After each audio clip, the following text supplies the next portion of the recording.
Welcome to Quickshots. Welcome to Quickshots, where we answer your questions. And Alex, I'm going to throw the first one to you this week. And it is from Orla. Should anyone, and I'm assuming Orla, by saying anyone, means herself included, be paying 7 or 8% interest-only rates at the moment? Orla. Huh? The answer to that question, in my opinion, is no. Not anyone should be paying 7 to 8% interest only. But I will say that I just had a loan that was burning a hole at 8.1% interest only. Brutal. I know, brutal.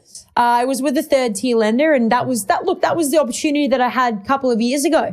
And it's gone up and up and up, far exceeding every rate rise. And I've just finished the refinance now over to NAB at 5.8%. So not anyone should be just accepting 7 to 8%. Absolutely not. But there are circumstances, that you may not be able to refinance. Maybe your job's changed, you're in your probation period, maybe you're not working, maybe you're still at a 90% plus loan to value ratio and you've got to stick it out for a little bit longer. But if you are sort of in the same scenario that you were when you got that loan, or you've got a better job, or you've got more rent on that investment property, then absolutely go to a broker, and you should be looking at multiple options that you've got at your disposal. It's not all about the interest rate. I think there's a lot of banks, not companies, doing cashbacks at the moment. So just don't just chase the cashback. Don't just chase the interest rate. Look at every option available to you is what I would say.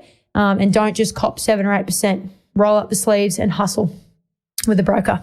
Amen. All right, Peter, what difference do fixed rate loans make to my borrowing capacity? I'm so glad that James got that one because I've got no idea. Yeah, look, it can make a big difference, Peter. Not as big a difference as it was making 2 or 3 years ago.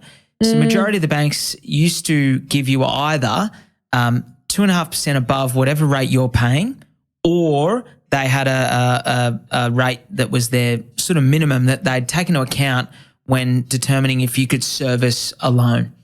These days, the majority of them are sort of, working on their current interest rates or the minimum. So they're not actually going off your actual rate that you're paying. There are those some, and I'll say they're probably more like your non-banks. So they're not your first tier or second tier banks. Your non-banks, though, who will literally take 2.5% above your interest rate, which could be very handy if you locked in your rates a while ago, you're paying 3%, you might only have to service at 5.5% with a bank in this instance, versus most banks wanting you to service at 8.75, maybe even 9% today. So, Peter, if you've got the opportunity and if you are sitting on some fixed rates for another 12 months or so, I would absolutely be going and getting a borrowing capacity. Go to a broker, though, and see what are your options with the non-banks. A lot of them only deal through brokers and don't have, front offices that you can actually go through. So, Peter, good luck. Make the most of your opportunity. Diana, are refinancing costs tax deductible? Diana, yeah, they are. They are tax deductible. Last I spoke to Tax Tom, which is now what we're going to refer to him as, Tax Tom, he said you can deduct your loan costs over Tax time with Tax Tom on Tuesdays.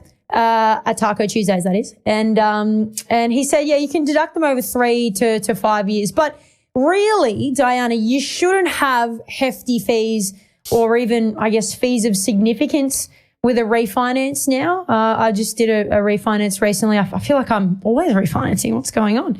And there was very few fees associated, like maybe $1,500.